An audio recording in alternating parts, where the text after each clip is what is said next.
My name is Liz Andrews. I am the Executive Director of the Spelman College Museum of Fine Art, and I am the co-curator of the LACMA presentation of the Obama Portraits Tour and Black American Portraits.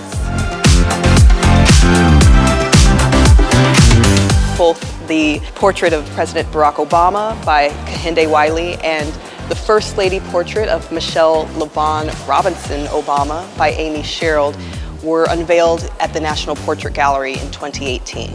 The Smithsonian was looking to tour the portraits and wanted a West Coast venue. And LACMA is the perfect place because we have diverse audiences, because it is the largest museum west of the Mississippi, encyclopedic museum. It's also the place where Kehinde Wiley grew up. So Kehinde Wiley, born and raised in Los Angeles, California, and at the unveiling in 2018, he spoke about going to museums like LACMA, the Huntington, Getty, places here in LA, and not seeing images of people who happen to look like him. This is in some ways also a homecoming for this Los Angeles artist. This portrait of Barack Obama by Kehinde Wiley has a classical seated pose, but he leans forward with an unbuttoned shirt in a more approachable way. And unlike any presidential portrait before it, it is a highly colorful and highly symbolic image. So the president is seated in front of green topiary, and it's dotted with 3 flowers that allude to the president's background. There are chrysanthemums, which is the flower of the city of Chicago.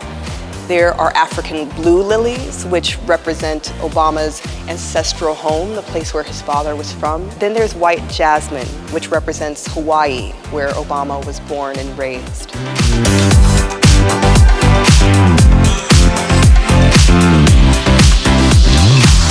In Michelle Lavonne Robinson Obama by Amy Sherald, she shows the First Lady against a sky blue background, serene, and she's in her signature grayscale skin tone, which reflects a desire to ask the viewer to question the ways we associate skin color with race and class.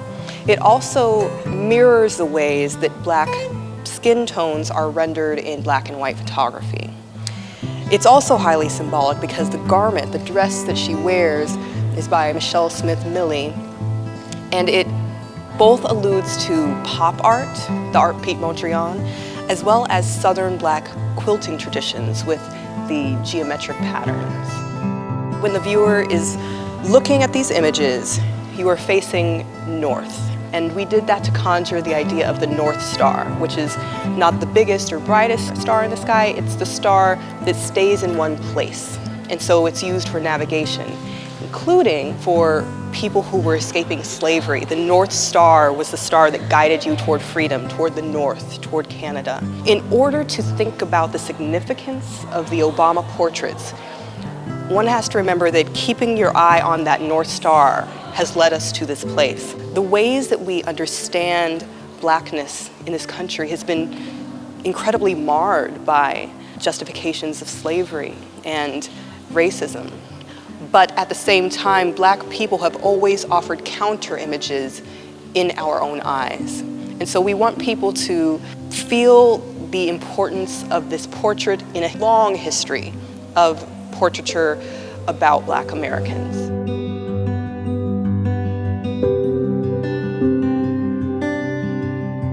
My name is Christine Y. Kim. I'm curator of contemporary art at the Los Angeles County Museum of Art.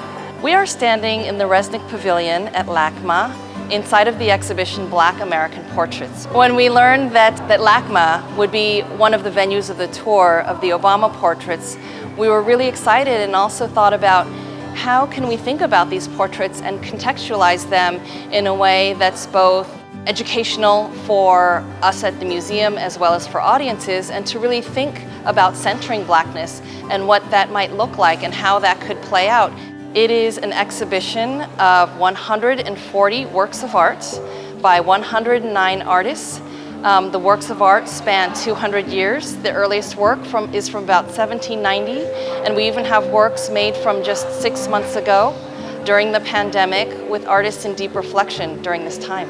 This exhibition is one that truly comprises many media and covers many forms. For example, we have a work by Khalil Joseph, Black News, that is a type of conceptual journalism enterprise with news made of found footage, new footage, where there's constantly new material and new content that's uploaded. This gold object here is a canopic jar. It's the symbolic ashes, if you will, of an astronaut who died in a test flight named Robert Lawrence in the mid-60s.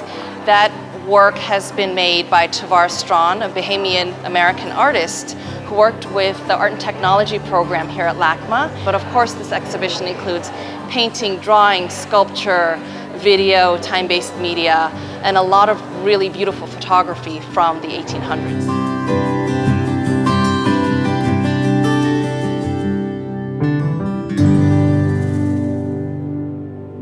We see the wealth, the depth, the breadth, and the richness of what we have in the collection, and enable people to see these portraits and see themselves in these portraits, see their ancestors, their family members, their own children, or the future in these portraits. We are allowing space for diversity, for inclusion, and for equity. And we can do all of this and more. And by shifting the lens to cover different populations, different marginalized communities, different individuals, by creating counter narratives and challenging stereotypes that are out there, by showing works of art, we can really be a leader as a cultural institution at LACMA as well as in contemporary art, but it doesn't displace anything.